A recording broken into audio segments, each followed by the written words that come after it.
Hi, just going to show you a few things on how to get the best out of the hot tub while you're here. So, first of all, you need to lay your logs and kindling in something like that, okay? So you have a little tower of kindling, a firelighter here, and one just there, and then a couple of logs, one either side and a third, so 3 logs in total.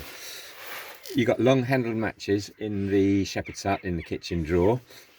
Light both firelighters, close the door, and make sure that this vent is fully open. You use it here to open and close it, so have it open when you start it. Now give it about 10 minutes. When you've done 10 minutes, just check to see that the logs have caught. And if you're happy that you've got a good fire going, then load more logs on, which you'll find in the log store just over there, and fill it all the way to the top and all the way to the back. And then close it again. And then give it 20 minutes. When you're at 20 minutes, come to the hot tub itself and you have 4 clips all around the lid. Do the 2 at this end and then lift it up and open it like that.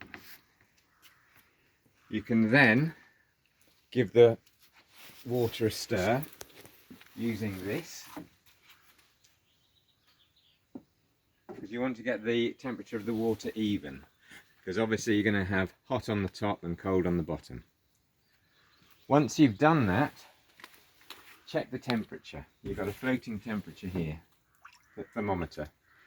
Now that's going to be starting off on mains water temperature, which varies from about 10 or 12 degrees up to about 17 or 18, depending on the season.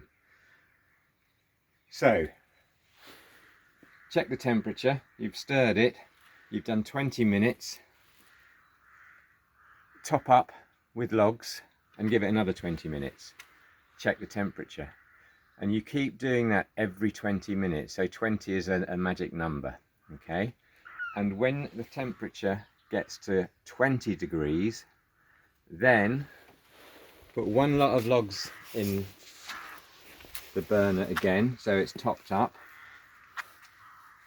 and then don't add any more. So no more logs after you've done your final top up at 20 degrees. But carry on doing 20 minutes and stirring. When you get to 38 to 40 degrees, that's your optimum temperature. Okay, so then you close the vent, just like that, okay? And then you leave it. Now, while you're doing this, backwards and forwards, always close the lid again.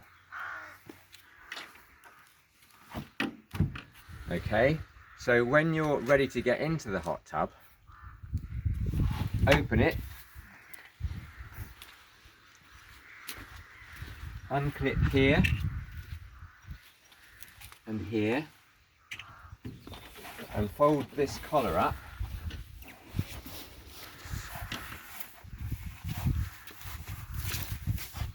and this one down.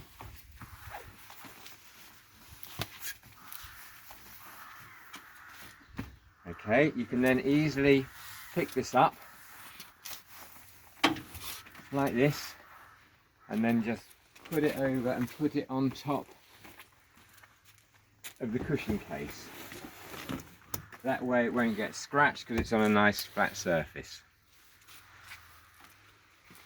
So then you get in, have your hot tub, enjoy the lights. There's a light switch just here. You want to just get the light switch, and you've got 8 settings, all different colours. So you choose the colour that you want. It's grey, red, green, blue, whatever, and then the 8th one, it will just give you a sequence of all the different light colours. Okay, and then when you finish with it, just turn it off. That there is where the hot water comes out. Now the water level must always be way above that level, about 4 inches, okay, as it is now.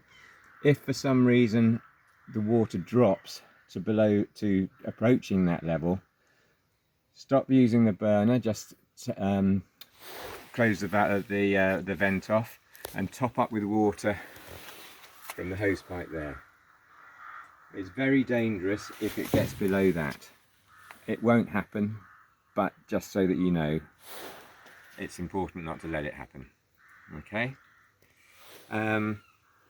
Here's a filter.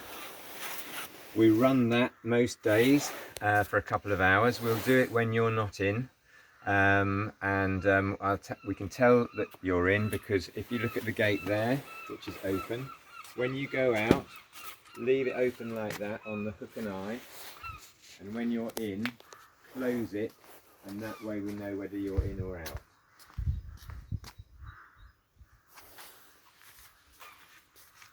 If you come back and the filter is on, you can just turn it off. So you can just follow the cable here up to the switch underneath, and you can turn it on. There's on, and you can hear it, and turn it off. Okay, so when you've finished, it's important to put the lid back on, and that will retain the heat. And you'll find that the next day, if you're going to use it the next day, when you take it off and check the temperature, it will be possibly 30 degrees, 25 degrees, but a lot warmer than the mains temperature. So when you want to heat it up again to get it up to 40 degrees, the trick is stir it, get a good reading of the temperature, and let's say it's 30 degrees and you want to go up 10 degrees to 40 degrees, then lay your kindling and then just use 1 log for every 2 degrees you want to go up, 1 medium-sized log. So to go up 10 degrees, you're going to need about 5 logs. Don't fill it all the way to the top like we did on the first time, because you'll overheat it and then you'll have to cool it down before you get in, and it takes a lot of time and it wastes a lot of logs. So as long as you keep the lid on, the insulated lid on, through when you're finished with it, and then when you're heating it up, you should keep it